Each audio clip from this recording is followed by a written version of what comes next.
Bueno, buenos días, buenas tardes, buenas noches para todos, todas y todes. Hoy estamos en este ciclo de charlas 2025 desde Buenos Aires, contactando al colega Ramiro Chimuris Sosa de Montevideo. Les voy a contar un poquito más en breve. Ya saben que mi nombre es Mónica Fernández Braga, que trabajo en la Universidad Nacional de Quilmes, Buenos Aires, Argentina, y que hace muy poquitos días, me hice cargo de la dirección de la Cátedra Internacional de Interculturalidad y Pensamiento Crítico. Esto se suma a una serie de tareas que venía realizando ya en una de las líneas de investigación de la cátedra y en lo que en la Universidad de Quilmes llamamos el Observatorio de Interculturalidad, de Educación, perdón, Intercultural y de Colonialidad en el Departamento de Ciencias Sociales de la Universidad Nacional de Quilmes. También es un observatorio reciente, lo creamos hace 3 años apenas. Pero de algún modo esta colaboración en redes tiene que ver con este ciclo de charlas, de diálogos con personalidades que trabajan en torno al tema de la cuestión de la interculturalidad, del pensamiento crítico, la decolonialidad. Bien, entonces, les presento al colega y amigo Ramiro y luego comenzamos la charla. Ramiro Kimuri Sosa es uruguayo, tiene estudios en escuela, en liceo y en la universidad, todo del ámbito de lo público, es decir, un defensor de la educación pública, se podría decir, como es el caso nuestro. En Argentina defendemos muchísimo la educación pública. Ramiro es abogado y profesor universitario. Sus áreas de trabajo e investigación son temas vinculados a la deuda pública, a tratados internacionales, a derechos humanos, economía política, educación, filosofía, decolonialidad y pensamiento crítico.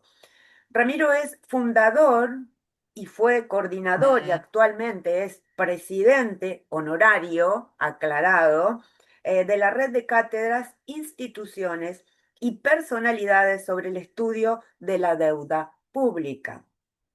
Se trata de una red que agrupa a diversas instituciones académicas, organizaciones y expertos y expertas dedicados al estudio crítico y multidimensional de la deuda pública con el objetivo de erradicar su impacto depredador a escala global.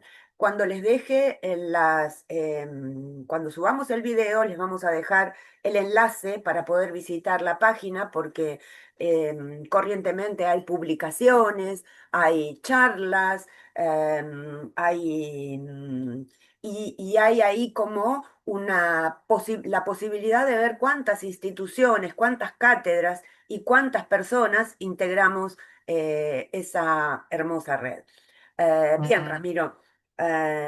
Podría decir muchas cosas más, que Ramiro es un gran amigo, que aunque llevamos pocos años de amistad, hemos tenido la oportunidad de charlar en Montevideo, no en Buenos Aires, lamentablemente, porque no pude asistir a una reunión que tuvimos, pero lo cierto es que lo poco que hemos conversado presencialmente fue complementado con encuentros virtuales de lecturas de la obra de Rodolfo Kusch, de congresos internacionales y de seminarios también, ¿no? Entonces, Ramiro, voy a dejarte la palabra para que nos cuentes de qué se trata y qué vínculo tiene la red de cátedras, instituciones y personalidades sobre el estudio de la deuda pública con la educación o la formación, si se quiere, intercultural y decolonial. Te cedo la palabra, amigo. Bueno, Mónica, buenos días, buenas tardes, buenas noches a todas, a todos. Y bueno, un gusto charlar con esta querida amiga. Y bueno, un poquito de historia es la red del 5 de junio de este año está cumpliendo o cumplió 10 años.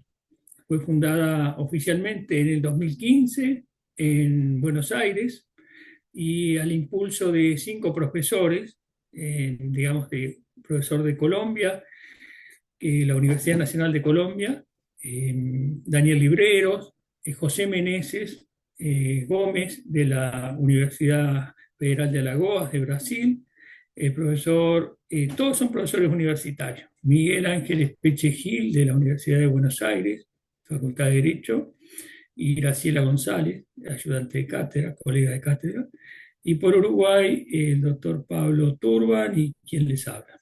Fue, un, fue una idea que surgió en el 2013, estando en Haití por un encuentro de deuda, que vimos cómo estaba la población de Haití, cómo estaba la situación de la educación en Haití, donde, por ejemplo, eh, tropas de Naciones Unidas, al impulso de una declaración, también de Naciones Unidas, consideraron que Haití era un peligro para la paz mundial.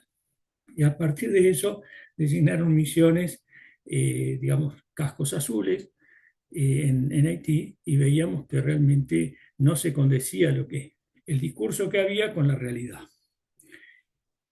Para sorpresa nuestra, por ejemplo, las tropas argentinas estaban a cargo del hospital, pero el resto eran tropas militares que hacían su trabajo de control, de represión. Nosotros denominábamos que eran tropas de ocupación, ¿tá? Lamentablemente, tropas latinoamericanas, pero también de otros países, de muchos otros países. Tal es así que, por ejemplo, eh, unas tropas que vinieron de Nepal trajeron el cólera, que no existía cólera, entonces no tenían anticuerpos en Haití, y murió gran parte de la población porque tiene un único río en la capital, Puerto Príncipe. Y bueno, esos impactos que muchas veces no vemos, que no estamos acostumbrados, y mucho menos un país caribeño, un país latinoamericano, con tropas de ocupación, para lo que significó Haití. 1804, primera República Negra, reforma agraria, y todo lo que significó desde el punto de vista de la colonialidad y las luchas de la independencia, ¿no? Entonces eso nos impactó, y nos impactó la dignidad del pueblo haitiano. A raíz de ahí dijimos, tenemos que hacer algo. Tenemos que conformar alguna acción que nos lleve a ver cómo se puede hacer cosas distintas. Por ejemplo, la educación primaria en Haití es privada. Entonces, cómo hacen para llegar a la educación universitaria esos niños si antes no pasan por primaria? Entonces, ¿qué hacen? Las familias haitianas que están fuera del país les mandaban por Western Union las reservas. Western Union era la única empresa que podía recibir dinero en el extranjero y enviárselo. Pero ¿qué pasaba? No le cobraban un 7%, le cobraban un 15, un 20%. O sea, una cosa que encima de las calamidades climáticas, las especulaciones financieras, estoy hablando de educación primaria, ¿no? Entonces, a la mañana veías a los hermanitos mayores, o primero la mamá o el papá iban a buscar agua al único río que hay para bañarlos, dejarlos impecables, y luego los hermanos mayores llevando a sus hermanos menores a su colegio. O sea, esos contrastes, dijimos, no, tenemos que hacer algo. Y eso fue lo que dio el motivo para juntarnos profesores de distintas universidades, de distintos países, que ya veníamos trabajando la deuda hace muchos años, y dicen, bueno, acá están las deudas que son monetarias y están las deudas no monetarias. Entonces entendimos que la deuda es transversal a todo, porque muchas veces no hay presupuesto para nuestras universidades públicas, pero sí para el pago de la deuda externa, para la deuda pública externa, que nunca se auditó, que nunca se audita, y el dinero sale de todos nosotros. Entonces dijimos, bueno, a ver, ¿qué podemos hacer? Y ahí nos conformamos en red, empezamos a trabajar en red. El 5 de junio de 2015 en Buenos Aires fue el paso fundacional, pero como te decía, ya había profesores que hacía 20 años, 15, que ya veníamos trabajando la temática. Y bueno, ese fue el puntapié inicial. a partir de esa iniciativa se empezaron a hacer seminarios, congresos, bueno, algunos tú ya has participado, también dentro de los cursos, de distintos cursos de grado y de posgrado, incorporamos la temática de la deuda, ¿no? Con mucha resistencia. Esto me da pie también porque en Brasil ahora hay una serie de universidades, 3 o 4 universidades que son las más fuertes, que trabajan situaciones análogas a la esclavitud, que llaman en Brasil. Entonces, como el derecho del trabajo y los diferentes derechos humanos son afectados, aún en el siglo XXI, por temas de esclavitud. Entonces nosotros decíamos, bueno, pero acá también hay una deuda. Cuando hablamos de colonialidad, estamos hablando de las deudas de la esclavitud y situaciones análogas a la esclavitud, como lo reconoce la legislación brasileña. Entonces encontrás que son las deudas monetarias y las no monetarias, las que no están visibilizadas, las que están invisibilizadas. Entonces, desde el discurso, digamos, hegemónico, no se habla de eso, pero tenés no solo el trabajo, digo, las lecturas de los movimientos feministas, en el trabajo doméstico, por ejemplo, que dicen, bueno, eso no se cuenta, no está, o el trabajo precario, pero siempre la deuda con las mujeres. Entonces, una de las temáticas es feminismo y deuda. En la página de la red vas a ver que hay 2 libros que son elaborados por mujeres, editados por mujeres, la temática son de mujeres, cómo las afecta. O sea, son actoras de esos procesos. Entonces entendíamos que tenía que haber voces que dijeran lo que les estaba pasando en distintos países. Entonces ahí vas a encontrar 33 autoras, no sé cuántos en el segundo libro, de 6, 7 países, latinoamericanos principalmente, pero también trabajamos con África, también trabajamos con Europa, porque entendemos que la afectación de los derechos es en todas partes del mundo, no es solo acá. Entonces, ese es el construir puentes y crear diálogos. ¿Ah? Y bueno, a veces no es un discurso muy agradable, sobre todo para el sistema hegemónico, pero yo creo que la realidad se impone.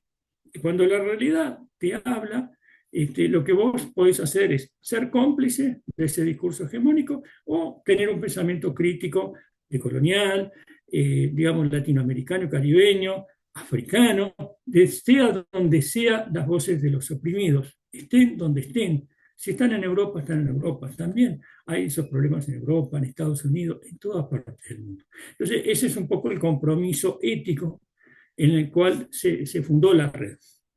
Y el otro tema que tiene que ver es con una práctica. En la práctica de la docencia, muchas veces estamos encasillados, ¿no? Y cómo han habido otros ejemplos que nos han indicado cómo romper con esas ataduras o con esos compartimentos estancos. Pongo un ejemplo. Maturana y Varela, los chilenos, el pensar la autopoiesis desde la biología, por ejemplo, por muchos años fueron criticados, duramente criticados, aún dentro de las propias universidades, aún dentro de marginados en sus propias universidades. Pero aún más, el viaje que emprenden juntos, que después Varela lo va a llevar también a las corrientes del hinduismo, del budismo, de las filosofías orientales. ¿Cómo un biólogo va a hablar de esto? Es un sacrilegio, ¿no? Entonces, después reconocieron que no, que era bueno, y se abrió el tema de la teoría de la complejidad, la teoría de sistémica, en fin, las visiones holísticas, pero no han sido, ¿cómo puedo decirte, Mónica? No ha sido de la noche para la mañana, ha sido luchas muy largas. Si nosotros miramos los currículos de las universidades, si miramos las bibliografías que se estudian, la gran mayoría son hombres y son blancos, no hay mujeres. O sea, por allá encontramos una mujer y encima y no son negros, son todos blancos. O sea, las mujeres no existen, las personas que no sean blancas y que no sean europeas y que no sean de esas universidades elitistas no existen. Entonces, digo, eso es lo que decíamos nosotros, pero algo está mal, algo está mal, algo tenemos que cambiar. Del siglo IV antes de Cristo hasta el siglo XX, prácticamente en la teoría del conocimiento, en la educación, eran todos hombres. hombres. Las mujeres, las pocas mujeres que habían, o las mataban o las negaban. Una, entonces yo decía, pero ¿cómo? ¿Cómo puede ser?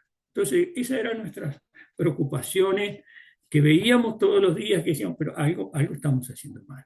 Entonces, esa fue un poco el leitmotiv para la creación de esta red, que hoy, por ejemplo, está en movimiento, es una construcción en movimiento, porque la pandemia nos hizo encerrarnos en nuestras cuevas y desde nuestras cuevas utilizamos la herramienta digital, creamos cosas, pero también nos dimos cuenta que teníamos un exceso de producción, la producción de libros y de otros seminarios y congresos virtuales, pero también nos estábamos enfermando. Entonces nos dimos cuenta que eso nos enfermaba, depresiones, en fin, un montón de cosas. Eso nos llevó a decir, bueno, ¿hasta dónde esto nos está haciendo bien y hasta dónde esto nos está enfermando? Entonces fuimos dosificando las actividades. Hay muchas cosas que no hemos podido subir a la página, pero que hay varios materiales para sacar. En la página ahí de la red están los estatutos originales y los estatutos que se actualizaron ahora en el 2022-2021, creo que fue, y la aprobación del Ministerio de Educación y Cultura. Ahí en la parte de los objetivos generales y específicos particulares, cuenta un poco cuáles son las temáticas de trabajo y cuál es un poco la idea por la cual se conformó esta red reconocida internacionalmente. Entonces, esa es la carta de presentación. Y en la parte de los libros están con acceso gratuito, cualquier persona puede acceder, sea o no integrante de la red, y hay creo que más de 10 libros disponibles en forma gratuita, se pueden bajar, obviamente que están los autores, está el ISBN, en el cual tú has participado también. Entonces digo, mostrar de que se pueden hacer cosas, pero desde esta perspectiva, no desde la otra, porque de la otra están muchas universidades haciendo esto, con muchos apoyos económicos, financieros, en fin. Nosotros humildemente ofrecemos esa herramienta y vamos trabajando. Pero, por ejemplo, yo te decía, estamos tejiendo puentes. Posiblemente, a modo de adelanto, ayer, casualmente, en Aguas Corrientes, en México, se está creando una universidad pública a todo pulmón, donde trabajan justamente las temáticas que vos me estás convocando para hoy. Entonces, decir, bueno, ¿cómo vamos a trabajar? Bueno, ofrecemos estas posibilidades de tejer puentes. Acá en Uruguay también se está pensando en una escuela del sur, tomando la escuela del sur de Torres García, aquella iniciativa que comenzó a principios del siglo XX, de colonial y con pensamiento crítico. Estamos trabajando en eso, donde uno de los impulsores es la red de cátedras. Entonces, vamos tejiendo y armando cosas. Lo dejo por ahí, a ver si tenés alguna otra pregunta o algo, yo encantado. Espectacular. Bueno, yo más o menos conocía cuál era el origen de la red, pero lo importante es que el resto pueda acceder a esa información. No sabía cuál había sido el origen. Esto de Haití la verdad me impactó muchísimo porque no tengo registros de que en Haití haya habido un momento de la vida de esa gente que hubiesen tenido un poco de bienestar, ¿no? Entonces, esto que venimos haciendo, creo esto de presentar libros, de hacerlo de forma gratuita, de denunciar la desigualdad entre hombres, mujeres, entre ricos y pobres, entre personas que a quienes se les ha robado hasta la dignidad, ¿no? Como el caso de la gente de Haití y que no ha sabido reconocer autores como Franz Fanon, por ejemplo, ¿no? Que ya desde la década de los 50 del siglo pasado venía produciendo textos para difundir esas condiciones de desigualdad y de colonialidad que había en los territorios, no solamente latinoamericanos, sino también en los africanos, ¿verdad? Entonces, desde ese lugar, a mí lo que siempre me preocupa es esto, ¿no? Nosotros hacemos un gran esfuerzo. Tampoco tenemos muchos recursos en Quilmes. En realidad vamos intentando buscar un ISBN en Chile o en algún otro lugar de Argentina. Tenemos últimamente en la cátedra incorporamos una serie de colaboraciones que son $25 al año, pero con eso estamos intentando crear nuestra propia página web. Eso es útil cuando tenemos que pagar ICBN, cuando tenemos que pagarle a personas para que maqueten los libros. Estamos trabajando para ver si podemos ampliar nuestro caudal de conocimientos eh, para resistir de algún modo, ¿no? Entonces, digo, yo fui anotando acá el tema vos mencionaste la teoría de la complejidad, ¿no? La teoría de la complejidad salta a la fama, si se quiere, porque la crea un europeo, siendo que nosotros, por ejemplo, Fanon y otros, Rodolfo Kusch, toda la teoría de la liberación, estuvieron trabajando en a ver, la pluridiversidad de la que habla Dussel, aunque no es lo mismo, es una teoría de la complejidad. Entonces, esa reproducción que tenemos, ¿no? De utilizar el mundo eurocéntrico como el parámetro, me parece que nos ha hecho mucho daño y que sigue colonizándonos de algún modo, que sigue colonizando nuestra mente, ¿no? Entonces, de ese lugar, digo, pensar en esto que decía Ramiro, de que cuando ustedes incorporaron en la Universidad de la República eh, el tema del estudio de la deuda, esa resistencia que nuestros propios colegas tienen en nuestras propias universidades es lo que no se comprende, ¿no? Entonces, sí, si pudiéramos ir un poquito más ahí, digo, tomamos la teoría de la complejidad, pero no adoptamos el estudio de la deuda pública, ¿no? Entonces, digo, a lo mejor pensando entre nosotros, podemos intentar comprender por qué se dan estas resistencias, ¿no? Ahí iba mi inquietud. Sí, Mónica, brillante. Concuerdo contigo todo lo que dijiste. Mira, a mí siempre ¿cómo te puedo decir? Me generaba cierto malestar, porque ¿cómo me acerco a la deuda en el caso concreto mío? Me acerco por una realidad concreta de mis padres, de mi familia, que yo vengo de un pueblo del interior, una ciudad pequeña, Trinidad, departamento de Flores, en Uruguay, casi en el centro del país, donde en el año 82 se da un fenómeno de crisis a nivel país, sobre todo en el sector agro, y impactó en las clases de menores recursos. Entonces, ¿cómo uno de los canales que yo vi sin saber este tema de la deuda era el alto número de suicidios que había?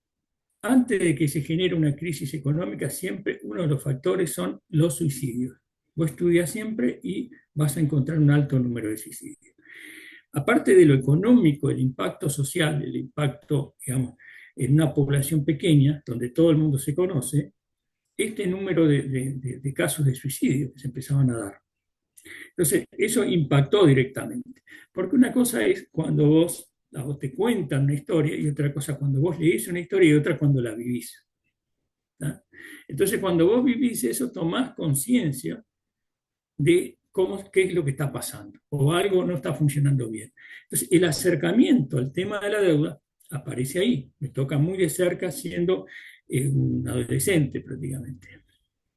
Entonces yo lo que veía era de que esas personas que han tenido contacto con esa realidad, que la han vivido a nivel familiar o a nivel directo o indirectamente, van encontrando o buscando respuestas.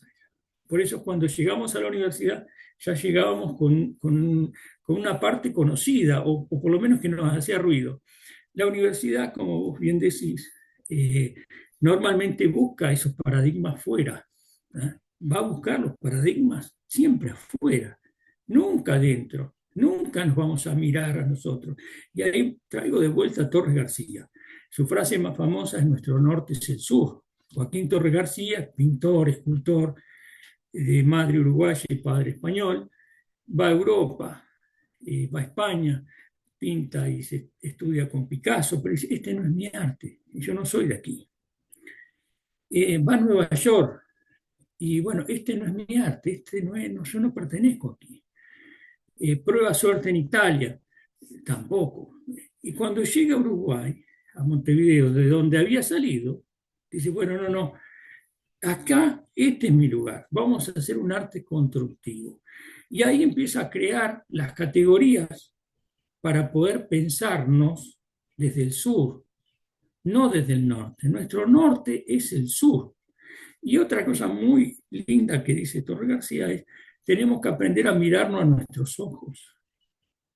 O sea, te estoy hablando de hace muchos años atrás, principios de 1900. Entonces digo, ¿cómo eso nos va generando que había gente que tenía pensamientos decoloniales, pensamientos críticos? Esas voces siempre han estado. Nuestras mujeres, recorrer América Latina y escucharlas y aprender de ellas es de una riqueza extraordinaria. Solamente escuchar, mirar y escuchar, ni siquiera hablar. Entonces, ¿qué pasa? Nuestras universidades, lamentablemente, van a tomar estos conocimientos como saberes, artesanías, pero de segundo nivel, de tercer nivel, de cuarto, nunca como conocimiento, o muy pocas ocasiones como conocimiento. Tú que has estado, sos una seguidora de la obra de Rodolfo Kusch, imaginarse que en la casa de Rodolfo Kusch, Gunther Rodolfo Kusch, en Maimará, hay una biblioteca tan extraordinaria, en momentos donde no había internet, donde no habían aparatos celulares, donde no habían estos distractores que tenemos hoy, crear desde ese lugar, con esa cantidad de libros tan extraordinarios, tan diversos, es lo que dicen, bueno, miren, se pueden hacer cosas, ¿no? Digo, un autor, Lelia González, en Brasil, que ha sido prácticamente negada, cada tanto se levanta una bandera, pero Lelia González, hasta que las grandes pop feministas norteamericanas han dicho, pero ustedes tienen en Brasil una Lelia González, por favor, fundadora del PT también. Bueno, ni siquiera han logrado ser reconocidas en sus propios países. Pero ahí esos puntos de conexión que te decía es muy importante, porque tenemos esos conocimientos y esos saberes. A mí me hace mucho ruido.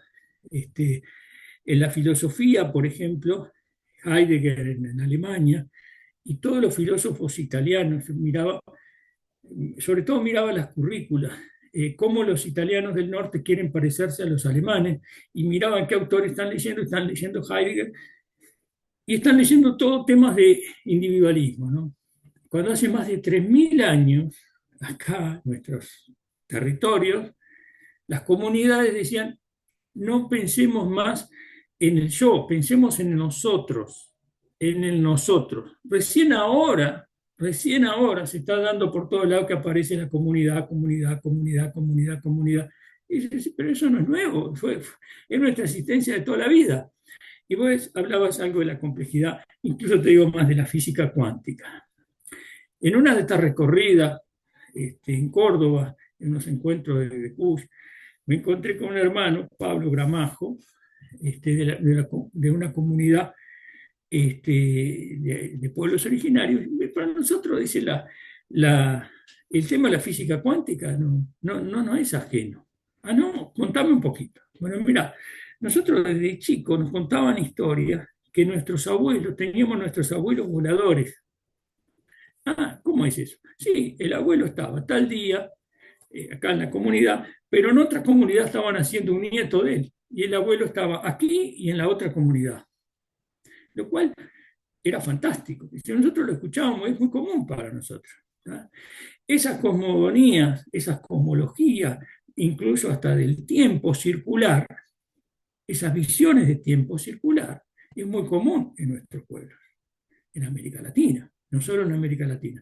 Esa filosofía griega, si no hubiesen tenido las bases de la filosofía africana, nosotros conocemos la filosofía helénica, pero hasta los propios helénicos dicen, bueno, no, pero tomamos de los pueblos de África. Y no sabemos nada de la matemática africana, ni de la filosofía africana, ni de la geografía africana. No hablamos de eso. Son culturas que están ahí, que fueron anteriores pero que no tuvieron ese marketing de prensa, no tuvieron esas colocaciones o ese lugar de enunciación. Como dice Benedetti, el sur también existe. El norte es el que manda, pero acá abajo hacemos muchas cosas. Entonces digo, reivindicar esos temas, ir a la raíz de identificar cuáles son esas autoras y autores negados, sistemáticamente negados, es un poco la labor que nosotros pretendemos, tejer esos puentes, es decir, pero en vez de ir a buscar afuera, busquemos a una Silvia Rivera Cusicanqui, a tantas y tantos que hay. Entonces, vamos a dialogar, pero con esta visión. Y vamos a dialogar con otros, sí, pero que sepan cuál es nuestro punto de partida, que estamos dispuestos a un diálogo, sí, pero no aceptar, como decía el maestro Dussel, tomar todo lo de afuera como que fuera lo mejor, porque sabemos que el conocimiento que se da en las universidades europeas y norteamericanas, lamentablemente, están en franca decadencia. Lamentablemente, las ciencias sociales no se contemplan porque están priorizando las ciencias duras y sobre todo las ciencias duras abocadas para el sistema de la muerte, para el sistema de armas, para el sistema de guerra, pero no para contemplar las necesidades o las cuestiones, como decía, citando a Kuhn de nuevo, en ese estar contemplativo en el aquí y en el ahora. O sea, ese mirar, empecemos a mirarnos a nosotros mismos, empecemos a caminar por los mismos caminos, con otras visiones, pero por lo menos que tengamos una ruta de partida que nuestro norte siga siendo el sur. Algo tan simple, ¿no? Sí, me gustó esto que mencionabas de Kush, ¿no? Esto del estar aquí y ahora y de pensarnos a nosotros mismos y a nosotras mismas, lo diría Kush así en este momento, ¿no? Porque el propio Freire se reivindicó cuando empezó a escribir señalando que cometió un error en no mencionar a las mujeres, ¿no? Eso lo hizo ya en los años 90 u 80, pero lo dijo. Yo creo que si Kush hubiese vivido más tiempo, hubiese también tomado ese lenguaje inclusivo, ¿no? Entonces, lo que decía es cierto en este sentido, volviendo a Kush, es tenemos miedo a pensar lo nuestro, ¿no? No lo pensamos porque tenemos miedo, pero ese miedo no es un miedo que no tiene argumentos ni fundamentos, ¿no? Es el miedo de la imposición eurocéntrica que nos ha forjado la intelectualidad, ¿no? Eh, y como decías vos, Ramiro, hay autores y autoras que han sido, que no la reconocen ni sus propios conciudadanos y conciudadanas, como el caso de González, ¿no? Ella habló de la interseccionalidad mucho antes de lo que lo hizo, ay, se me fue el nombre ahora de la estadounidense, una persona negra, afrodescendiente, que en cualquier momento va a venir su nombre, pero muy incorporada a los feminismos nuestroamericanos. Y nos olvidamos, Audre Lorde, ahí vino. Audre Lorde, que es encantadora, es encantador todo lo que escribe, pero sin embargo lo hace de modo posterior a los escritos de Leila, ¿no? Entonces, desde ese lugar, me parece que tenemos que equipararlo, como decías vos, ¿no? No digo que tiremos todo lo eurocéntrico porque somos en algún punto de vista un poco eurocéntricos, en el pensar sobre todo, pero sí por lo menos buscar un equilibrio, ¿no? Eh, hace, hace un mes, 2 meses, un colega de la UBA armó un programa para un curso de doctorado y en la evaluación lo que le devuelven es que necesita incorporar más mujeres al programa, que no hay equilibrio de género, no hay paridad de género. Entonces digo, bien, porque de algún modo estamos, ¿no? Haciendo un pequeño esfuerzo. Son granitos de arena, pero que colaboran con esto de trabajar desde el punto de vista más diárquico o dual, si se quiere, ¿no? No con jerarquía, sino con equilibrio. Eso por un lado. Y lo otro es también que no conocemos a demasiadas mujeres, ¿no? En realidad ahora no. El trabajo de investigación que tenemos en Quilmes con el equipo de trabajo conformado por tesistas, estudiantes y algunas colegas, es estudiar la obra de José María Arguedas, el peruano, que fue tildado de folclorista, ¿no? El- y que tiene una prosa maravillosa de un mestizaje particular, ¿no? Él es como que narra su vida, es una autobiografía, si se quiere, literaria, o es una literatura autobiográfica, perdón, pero a él de algún modo nos pone frente a esas dicotomías de la imposición del mundo blanco en contra del mundo afrodescendiente o de poblaciones originarias, ¿no? Entonces lo que queremos buscar es eso, queremos buscar cómo, por ejemplo, Rodolfo Kusch o Rivera Cusicanqui, Silvia Rivera Cusicanqui, nos pueden colaborar, o incluso Rita Segato también, ¿no? Nos pueden colaborar para tratar de interpretar ese, ese mestizaje que hay en la obra de Arguedas y que no está estudiado, pero que no está incorporado a la academia. Es decir, cuando uno empieza a buscar lo que hay en letras, incluso hablando con colegas que vienen del área de filosofía y letras, no han leído a Arguedas, ¿no? Entonces me parece que y así como Arguedas, tantos otros, ¿no? Hay una colega de la Universidad de La Plata que escribió un libro que tengo por acá, si mal no recuerdo, impactante. Se llama En busca de la alteridad perdida. Y lo que hace es trabajar con indigenismos y mestizaje en Argentina en siglos anteriores, ¿no? Cómo había autores autores, básicamente hombres, que trataban de incorporar el conocimiento de las poblaciones originarias, em, pero que eran rechazados por sus propios colegas, ¿no? Entonces, claro, son muchos siglos de imposición eurocéntrica y con todo eso tenemos que luchar, pero vamos a salir adelante, porque hay una serie de trabajos que están surgiendo y que resultan interesantes, ¿no? Entonces, en ese sentido, esto que mencionabas, Ramiro, de las publicaciones que tiene la red, y también se podrían incorporar algunas publicaciones que tenemos en la cátedra, creo que desde ese lugar es un modo de colaborar y de ampliar el panorama. Y lo último que necesito decir es que la obra de Arguedas completa no se puede, no la pude conseguir, ¿no? No la pude conseguir. Sí tengo la colección de novelas y cuentos, pero la obra antropológica no la pude conseguir. Hay eh, algunos pocos pasajes en internet, pero no se puede conseguir. Entonces digo, no es solamente una cuestión de la academia, también es una cuestión mercantilista, ¿no? Lo que no vende, no lo importamos.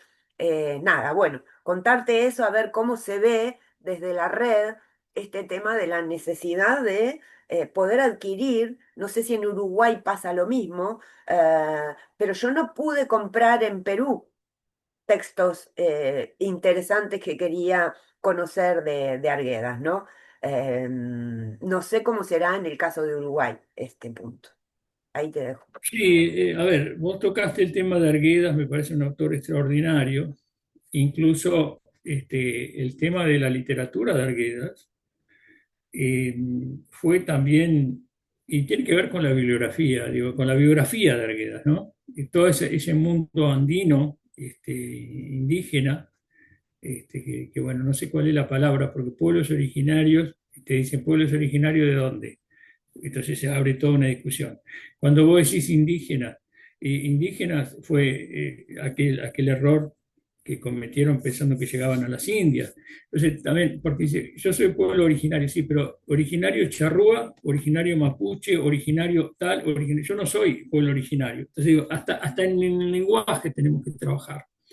Después hay un tema que no me quiero olvidar, el tema de la equidad de género, ¿no? De equiparar en lo que vos decías en la bibliografía de este colega en la tesis que presentó. Pero también es el hombre o la mujer o el sexo que quieran definir, porque ahora hay una diversidad, el que quieran, y definirlo y llenarlo con palabras y con categorías. ¿Por qué? Por ejemplo, el neoliberalismo, con aquella mujer inglesa, Margaret Thatcher, era una mujer. Sin embargo, el comportamiento que estaba teniendo no era reivindicador de las mujeres, de la historia de las mujeres. Entonces digo, tenemos que tener cuidado. Esa misma señora decía, no hay alternativas posibles, como dice el neoliberalismo. Entonces, cuando en el discurso te dicen de que no hay alternativas posibles, yo no creo en el discurso hegemónico. Entonces digo, es porque están todas las alternativas posibles, ¿no? Pero digo, puse un ejemplo de Margaret Thatcher y ese rol de primera ministra, primera dama, la dama de hierro, pero prácticamente yo creo que de feminismo no tenía mucho, desde mi punto de vista y con el mayor de los respetos a la señora Thatcher, ¿no? Pero quiero decir, ¿cómo tenemos que cuidarnos? Y ahí ese miedo que decía Kuss también, es de que elaboremos nuestras propias categorías, nuestros propios lenguajes, en ese tejido de la vida, en ese tejido de saberes y conocimientos, donde nadie es más que nadie y donde tiene que ser horizontal, desde mi punto de vista y comunitario, el tejido tiene que venir desde abajo, nada se construye desde arriba. Arán Maroñán siempre dice que la única construcción colectiva, social colectiva, que es de arriba hacia abajo, es un pozo, ¿no? Arguedas y tantos otros han sido negados también en las publicaciones. El zorro de arriba y el zorro de abajo. A veces se consiguen acá en Uruguay, pero no es la sangre, todas las sangres. Pero ahí me detengo en el zorro de arriba y el zorro de abajo, porque es la novela póstuma. Cefixides deja esa novela para publicar. Ahí hay un mensaje a Juan Carlos Onetti. Vuelvo a la literatura, porque eran amigos, porque habían sido periodistas, se habían conocido en el encuentro de periodismo, además de ser escritores.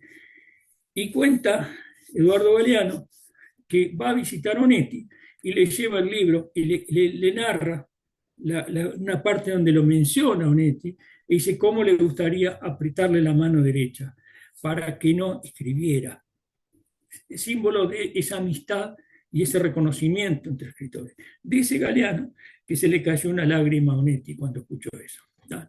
Pero a lo que voy es cómo la literatura también nos une, cómo Arguedas desde la antropología, pero todo ese cúmulo de saberes que giran alrededor, ese conocimiento de esas mujeres que lo criaron porque el papá, el padrastro lo maltrataba, vivía mal, o sea, no me acuerdo si el padrastro o la madrastra, ahora no me acuerdo. Está. Entonces, está muteada, por eso no te escuché. Ah, la madrastra era la que lo Está, la mano. maltrataba. Pero el padre Ahí no lo está. había abandonado, ¿no? El padre nunca estaba, porque estaba en otras ciudades, bueno. Pero el tema es que ese dialogar desde la comida, los sentidos y lo que pasaba conoció ese mundo. Por eso lo conocía tan bien, por eso podía sentir los olores y las comidas, que es parte de nuestra cultura, nuestros dolores y nuestras alegrías, nuestras tristezas, nuestros llantos, pero también los momentos de nuestras festividades y de nuestras cosas más sagradas. Entonces, ese conocimiento que vos decís se está dando en distintas partes y están habiendo aquellos, por ejemplo, Galeano es un autor que lo niega, la propia universidad lo niega. En Uruguay tampoco es reconocido dentro de la Universidad Galeano. ¿Eh? No sé, podemos nombrar tantos y tantas, no sé, Juana Ibarburú, las literatas nuestras más antiguas, que también son negadas, no se le dio su lugar. Virginia Woolf tampoco se le ha dado todo ese lugar que se merece. Digamos, yo no digo que no se le dé lugar, se le dé más lugar, porque digo, en vez de ir a buscarnos a buscar esos conocimientos que están afuera, también tenemos que conocer los conocimientos nuestros. Entonces me parece que ahí hay un trabajo de categorías que tenemos que redefinirnos, repensarnos entre todos y todas y todes y empezar a caminar juntos. Digo, se están haciendo cosas hermosísimas. Nosotros ahora tuvimos un congreso de la red por los 10 años en Cuba, en La Habana. Eran los 297 años de la Universidad de La Habana y dentro de ese Saber UH, Saber Universidad de La Habana 2025, hicimos un seminario de la red con la gente de economía de la Universidad de La Habana, del Centro de Economía Internacional. Y ahí aprendimos, estuvimos en contacto, vimos otras culturas, había gente de muchos países. Ese intercambio cultural o intercultural es fundamental. Entonces digo, nos enriquece cada viaje. Otros colegas fueron después a Bogotá, que era la reunión de Claxo, y en paralelo tenían otras actividades. Entonces también fue otro punto de encuentro. Ahora en Porto Alegre también hay otras jornadas y a fin de año en Recife y en Alagoas, en Brasil también. En la temática es encuentro de culturas, una de las temáticas. La otra es qué significó la esclavitud en nuestra América, no solo en Brasil, sino en toda nuestra América. Entonces digo, ¿cómo tenemos que aprender un poco también qué pasó con la esclavitud en Australia, por ejemplo, que no sabemos mucho o no sabemos prácticamente nada? Ese diálogo, eso tiene que ser permanente. Y yo creo que ahí es una tarea bueno, que para nosotros es uno de los ejes de trabajo, ¿no? El tema de las publicaciones. Tenemos algunas publicaciones que las sacamos con editoriales en Italia, porque nos dijeron, miren, ustedes han sido generosos con nosotros tantas veces que ahora nos toca ser generosos a nosotros. Entonces digo, es un ida y vuelta, es un construir. Entonces creo que se están dando esas aperturas y esos diálogos, pero además de que se están dando, existen, pero no son publicados en la gran prensa. Entonces no sabemos qué están haciendo en Chile, en el norte de Chile o en el sur de Chile, o no sabemos qué están haciendo en la Patagonia Argentina, pero hay universidades que están trabajando. Entonces ese diálogo, esas aperturas son fundamentales. Y una cosa que desde lo pedagógico que me quedó, a mí me interesa muchísimo el tema de la... He aprendido mucho en las mesas de exámenes. En las mesas de exámenes, cuando vas a dar el examen, cómo te evalúan los profesores en un lugar y en otro. Cómo te evalúan en el norte de Italia o en el sur de Italia. Cómo te evalúan en el norte de España o en el sur de España. Cómo te evalúan en Brasil, en el nordeste de Brasil y en el sudeste de Brasil. Entonces vas a ver cómo cambia. Estamos hablando del mismo país, el mismo modelo, pero culturalmente hay como microregiones, microhistorias y microformas de evaluar ese aprendizaje y esa nota.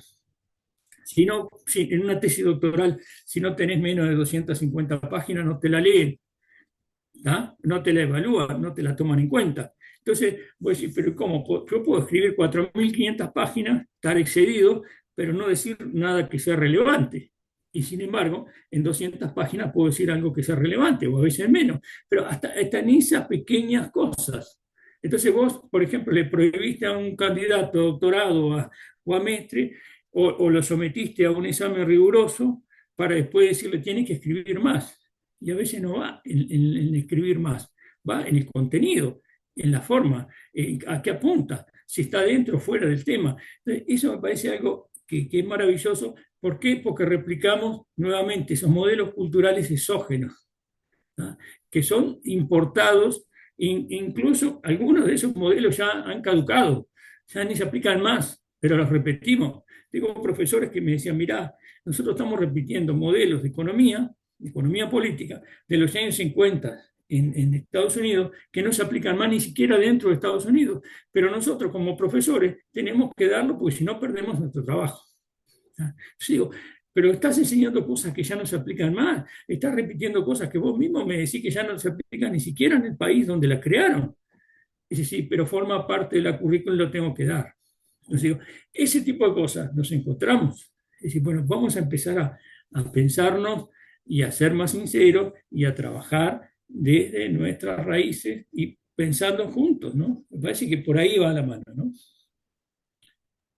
Sí, mencionaste la palabra festividades y digo, hoy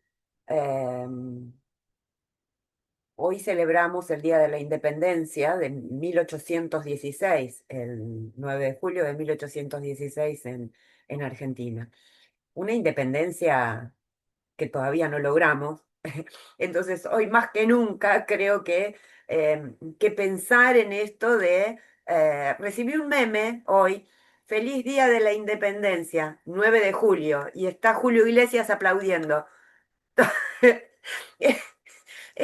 Digo, o uno lo toma como chiste o uno se enoja, ¿no? Ante ese tipo de situaciones. A mí me parece que este es nuestro momento. En Argentina lo estamos desperdiciando mucho, es decir, no por motus propio, sino porque las políticas educativas, sanitarias, y todo lo que tenga que ver con la ciencia está siendo destruido en Argentina, ¿no? Institutos nacionales para la industria, Instituto Nacional para la Agricultura, INTA, INTI, el Hospital Garraham, que tiene los mejores médicos de Argentina, e incluso de ciudades, de países limítrofes vienen al Hospital Garraham. La universidad que está haciendo, de algún modo, no la van a cerrar, pero no tampoco recibimos financiamiento. Entonces, desde ese lugar, cada vez tenemos menos actividades. El CONICET, ¿no? Que es el órgano que nuclea trabajos doctorales, investigaciones que van más allá de una vacuna, ¿no? Pero que la incluyen. Entonces, toda esta situación de desfinanciamiento que recibimos de algún modo, creo que es un proceso de neocolonización, ¿no? De mano de la derecha. Y pensaba en el caso uruguayo, cuando dejaron el Frente Amplio y recibieron a la derecha de la calle Pou, y ahora que han vuelto a eso que podríamos llamar políticas de izquierda, como si será posible que con un nuevo gobierno de izquierda podamos tener algo así como mejores posibilidades o mejores condiciones de posibilidad para un trabajo que de algún modo desenmascare esas culturas neoliberales, ¿no? Que nos están aplastando, en principio desde el punto de vista de la tecnología, ¿no? Pero de algún modo nosotros aprovechamos esa tecnología. ah, Aprendimos a no esforzarnos demasiado porque nos enfermamos, como bien decías al principio. De algún modo la tecnología lo que nos hace es trabajar mucho más de lo que trabajábamos desde el punto de vista de la presencialidad, ¿no? Entonces aprovechemos esa situación, pensemos desde ese lugar, pero también démosle un descanso a nuestra mente. Entonces digo, las políticas podríamos decirle, de centro izquierda, eh, pueden llegar a colaborar en la posibilidad, en estas condiciones de posibilidad de descolonizarnos intelectualmente. Digo, es una pregunta para la que no tengo respuesta, pero a lo mejor podemos pensar en conjunto, ¿no? Mónica, mira, sí, es un tema complicado. Las preguntas siempre son fáciles, lo difícil son las respuestas. Pero, por ejemplo, ¿cómo te puedo decir? Yo me quiero jubilar, me faltan 3 años para jubilarme.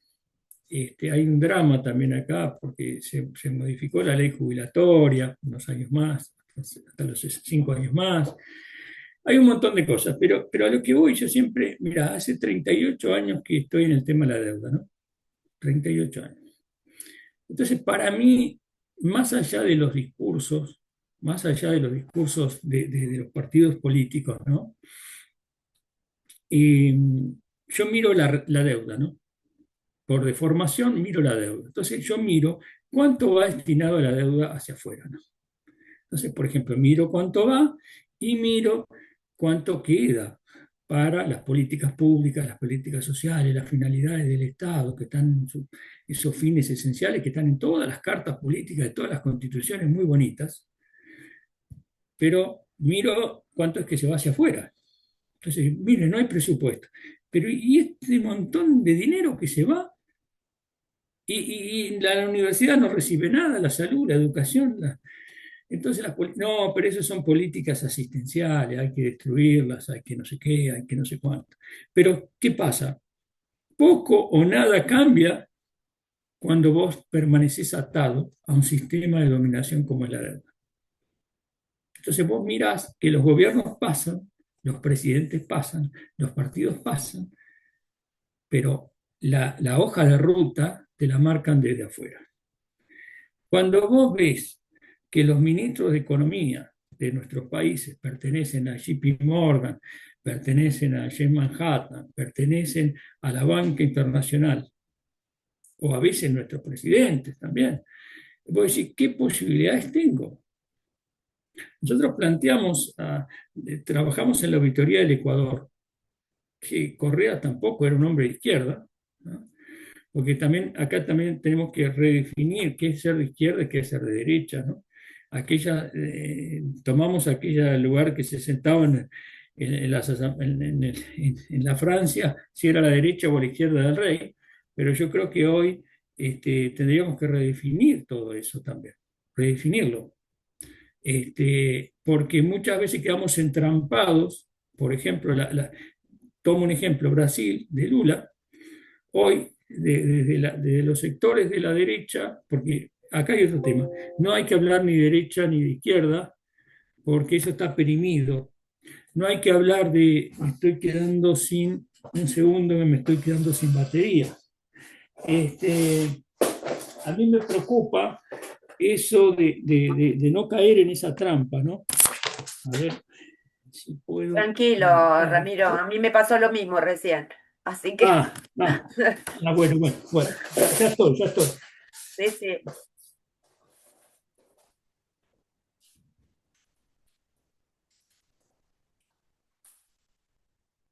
Vos avísame. Ahí va. Bueno, a la pregunta, yo creo que tenemos que redefinir qué es ser de derecha y ser de izquierda. O sea, el análisis del discurso, ¿no? El análisis del discurso. Análisis del discurso por un lado y práctica política por otra. Claro. O sea, digo, parto de la política con las letras bien grandes, política, porque somos seres políticos, ahí me voy con los griegos, que política con letras bien grandes, ¿no? Y después tener la política de los partidos, ¿no? Entonces, no quedemos entrampados en derechas e izquierdas, porque, por ejemplo, pongo el mapa de Brasil. La discusión entre derecha e izquierda dice, no, pero hoy no tiene sentido discutir entre derechas e izquierdas, no discutamos, los políticos no sirven para nada, la justicia no sirve para nada, porque ese es el terreno fértil para que aparezca el fascismo, ¿ah? Para que aparezcan, digamos, las políticas represoras, las políticas fascistas. Entonces, tengamos cuidado, tengamos mucho cuidado con eso, ¿no? Porque son arenas que cada vez son más finitas, son hilos más delgados. Generar todo el desconcierto de que nada sirve es el mejor terreno para la barbarie, ¿no? Es el mejor terreno para la barbarie. La barbarie la vemos todos los días con este montón de guerras, este montón de genocidios, y que incluso hay una deuda que tiene que ver con un genocidio que se dio en Paraguay, del cual en el sur, en nuestra América del Sur, tenemos ese genocidio con el pueblo paraguayo, del cual tenemos una deuda histórica, una deuda criminal y cómplice a manos de un actor que no apareció, que se llama Inglaterra, ¿no? Podemos hablar muchas cosas, pero ahí tenemos deudas nuestras. Pero, por ejemplo, te decía en el caso de Brasil, los sectores, digamos, del expresidente Bolsonaro dicen que Lula es comunista, ¿no? No es solo de izquierda, además es comunista. Y Lula dice, yo jamás fui comunista. Y es la verdad, nunca fue comunista. En el primer gobierno de Lula manda una carta al pueblo brasileño explicando las razones de cómo va a ser su gobierno. Él lo explica, lo dice, yo para gobernar, luego en el tercer intento, explica lo que va a hacer. Fernando Enrique Cardoso dice, bueno, cuando asume como presidente, la periodista le pregunta, ¿usted va a hacer? No, no, mire, una cosa era Fernando Enrique de los libros y otra cosa es como gobernante. Ahora él mismo lo dice, no estoy inventando, no hay interpretación posible, lo dice así, yo voy a ser gobernante de todo lo brasilero y esto era como escritor. Entonces, tengamos mucho cuidado, porque una cosa es, digamos, hoy ser revolucionario es respetar la ecología, respetar la naturaleza, por ejemplo, vivir con dignidad, comer el plato de guiso en estos días fríos y tener donde pasar la noche con temperaturas bajo cero, ¿ah? Bañarme y ponerme una ropa limpia. O sea, estoy pidiendo cosas mínimas. Ahora, si eso es ser revolucionario, porque es ir a las raíces, como decía Martí, bueno, yo soy revolucionario, ¿tá? Pero digo, cuidado con entramparnos en ese tema. Yo, por ejemplo, en el caso concreto que vos decís, yo miro a los ministros de Economía y el manejo de los presupuestos. Entonces miro eso y ya sé que el termómetro me indica con la misma línea, no me cambia nada. Ojalá que por ahí se equivoquen y en vez de mandarlo para afuera lo dejen para adentro, a ese dinero que se va. O por lo menos que se tenga la dignidad de decir, bueno, vamos a hacer una auditoría a ver si debemos o a ver si nos deben a nosotros. Porque no se discute absolutamente nada. Entonces, cuando vos tenés que los ministros de Economía son los que operan la Bolsa de Nueva York o son socios vos decís, mira, esto algo está mal, porque no podemos festejar una independencia, porque fueron intentos de una especie de independencia, entre comillas, política, pero que termina siendo una dependencia económica, financiera, hasta nuestros días. Y vos dijiste algo que yo lo trabajo mucho, que es el neocolonialismo. Las categorías que nos dijeron los africanos en los años mitad del siglo pasado, ellos ya hablaban de neocolonialismo. Tengan cuidado porque es más peligroso que el colonialismo, porque en la colonia vos tenés una colonia, en la época colonial, tenés una metrópoli y tenés una colonia. Actualmente tenemos países que se dicen que son independientes, pero que están sometidos a los centros de dominio económico-financiero. Entonces digo, o incluso ni siquiera ahora tenés BlackRock, por ejemplo, esos megas empresas, mega fondos de inversión, que son los que pautan las políticas de nuestros países. Y eso te lo digo, en el siglo XXI, después de la crisis de 2007-2008, que se generó todo un endeudamiento y que Estados Unidos lo permitió, porque de los años 90 venía erosionando su propia legislación interna para que no se controlara, crean una burbuja y la exportan. ¿Qué hacen con la economía norteamericana? Cambian la contabilidad y dicen, a partir donde dice que es saldo negativo va a pasar saldo positivo. O sea, inventan una nueva forma de llevar su propia contabilidad, que por primera vez en la historia la crean así. Por primera vez en la historia, el organismo que tiene que hacer las auditorías hace la auditoría y demuestra que la Reserva Federal, que son un conjunto de bancos privados, en fin, que fueron también los que permitieron esa maniobra, van a recibir entre el 2007 entre el 2008 y 2010, reciben el equivalente al 100% del PIB, el Producto Bruto Interno de Estados Unidos, o sea, salvataje a los bancos, no a las personas, a los bancos. Del otro lado del Atlántico, le exportaron los grandes bancos europeos, le exportaron toda la burbuja inmobiliaria, todas las deudas. O sea, los bancos alemanes repletos de bonos que no sirven para nada, bonos basura, en fin, porque también son parte del juego. ¿Y quiénes pagan estas consecuencias? Las poblaciones europeas, la población europea, no las grandes empresas. Salvataje a las empresas, salvataje a los bancos, nuevamente. No sé si la historia les suena familiar. Siempre el salvataje, los pobres griegos ya lo pagaron también, 2015, le hicieron pagar y muy caro. ¿Por qué? tanto la Reserva Federal de Estados Unidos, que es un conjunto de bancos privados, que son los que emiten el dólar y fijan la tasa de interés, el mismo esquema se repite con la creación de la Unión Europea, a través de la creación del Banco Central Europeo, que frente a una crisis los países no pueden emitir deuda, sino que tienen que ir al Banco Europeo. ¿Dónde obtiene financiamiento el Banco Europeo? En los mercados privados. O sea que los países de la Unión Europea determinan ante el Banco Central Europeo que salgan en socorro los capitales privados. No puede haber soberanía financiera, no puede haber soberanía política, no puede haber independencia cuando se está atado de esa manera.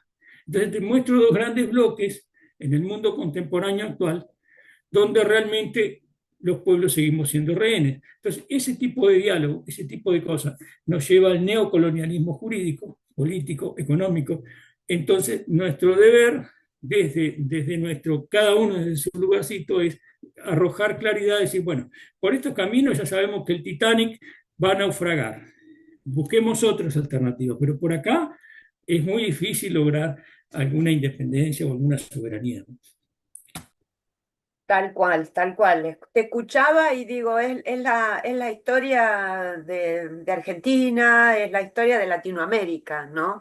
Em, Porque durante los gobiernos mal llamados kirchneristas, o si querés dejarle el término, em, se pagaron, se hicieron todos los pagos de la deuda externa en Argentina.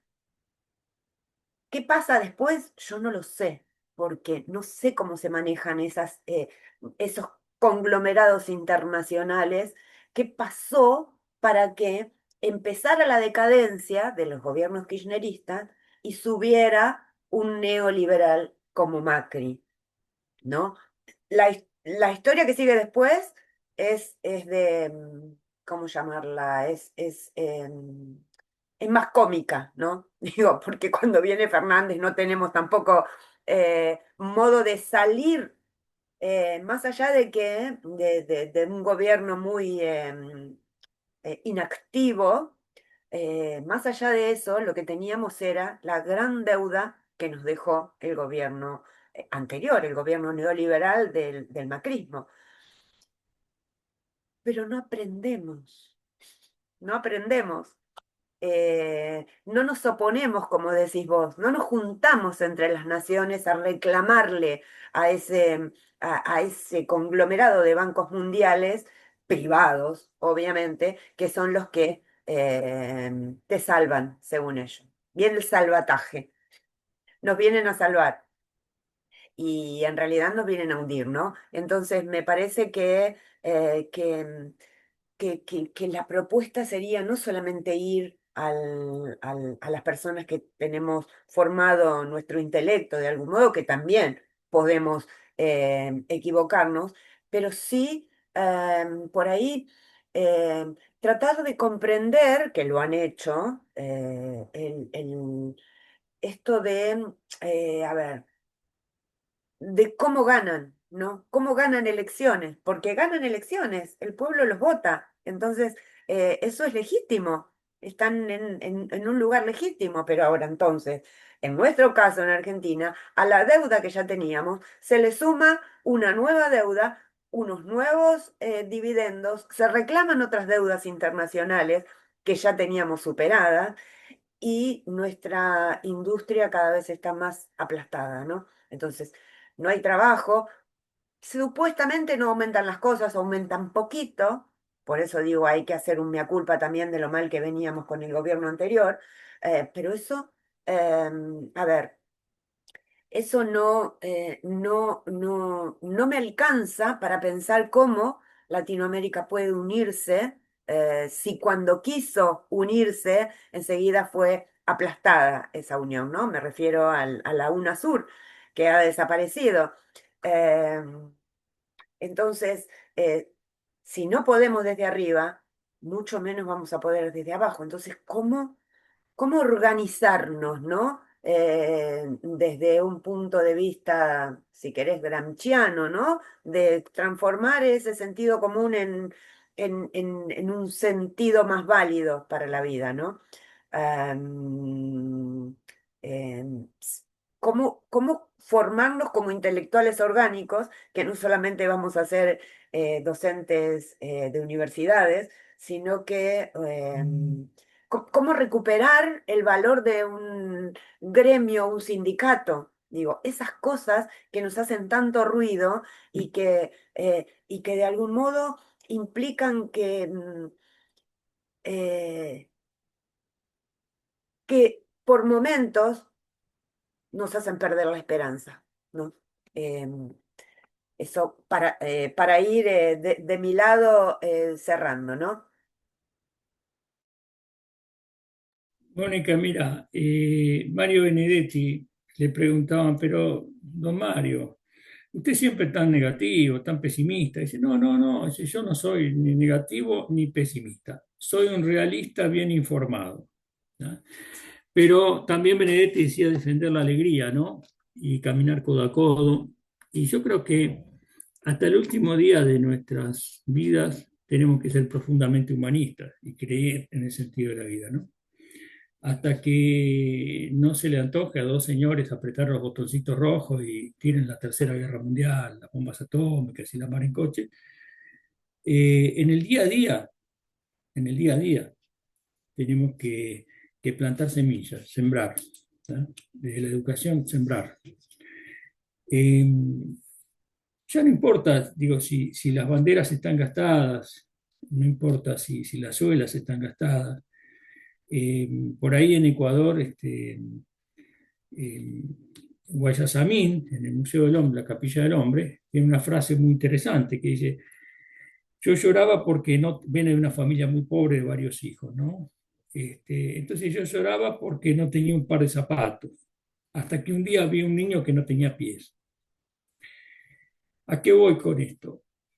Frente a todos los dramas humanos, frente a un colapso ecológico que cada vez ya está en marcha, ¿no? No es que va a venir, ya está en marcha, una destrucción planetaria que está en marcha, aún en esas condiciones, apelar a nuestra parte sapiens del Homo sapiens Homo demen, apelar a la parte sapiens, seguir plantando semillas, seguir caminando y seguir construyendo puentes.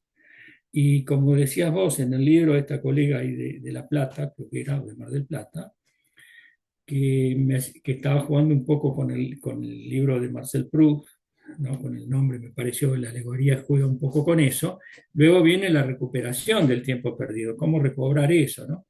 A mí me vino otro libro que es La lucha por la dignidad, de Antonio Marina, que es un filósofo español, y María de la Válgoma, que es una jurista española, escriben un libro en conjunto, La lucha por la dignidad en 1999, y yo creo que recuperar la dignidad pasa por esto que estamos hablando, ¿no? A veces las voluntades de nuestros gobernantes que son votados, una de las cuestiones que hoy me quedó en el tintero es cómo el 1%, menos del 1% de la humanidad es el más rico y se va aumentando escandalosamente y por año mueren millones de personas de hambre y la mayoría son niños. ¿Tá? O sea, matamos al hombre en el niño, como decía algún autor, o la niña, y por condiciones que son evitables. Hambre, cólera, mortalidad infantil, agua potable y saneamiento básico, que se podría evitar todo eso. Producimos alimentos para mucha cantidad del mundo, de personas en el mundo, y nos sobraría, solo que está condicionado a cinco multinacionales que son las que tienen el poder de las semillas y el poder de los alimentos, y encima se fusiona Monsanto que genera cáncer con el glifosato, con Bayer que te da la aspirina para salvar. Si tenemos un mundo loco, ¿no? Entonces, los alemanes dicen, no, pero escúchame, nosotros éramos una farmacéutica, teníamos acciones de la farmacéutica, no queremos, sí, pero la mayoría accionaria votó que no vamos a fusionar con Monsanto, que tiene sede en Estados Unidos, que produce glifosato y que produce cáncer. Sí, estaremos locos, ¿no?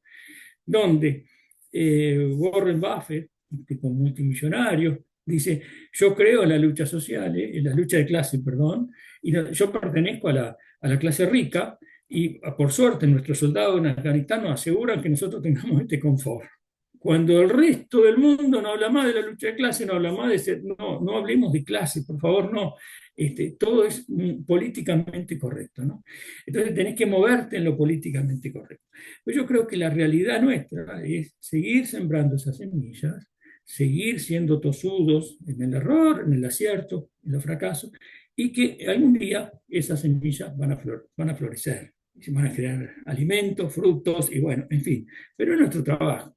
¿Ya? Ya sabemos, en la historia de la humanidad, siempre hemos tenido estos conflictos, ¿no? Siempre, bueno, aprendamos de alguna vez alguna cosita. Es eso. Gracias nuevamente, querida amiga. Muchas gracias, Ramiro. Ya llevamos más de una hora.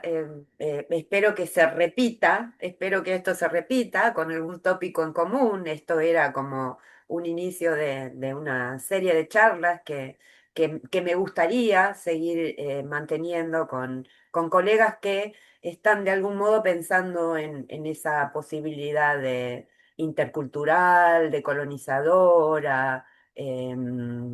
De estudiar tantas cosas vinculadas a la deuda, ¿no?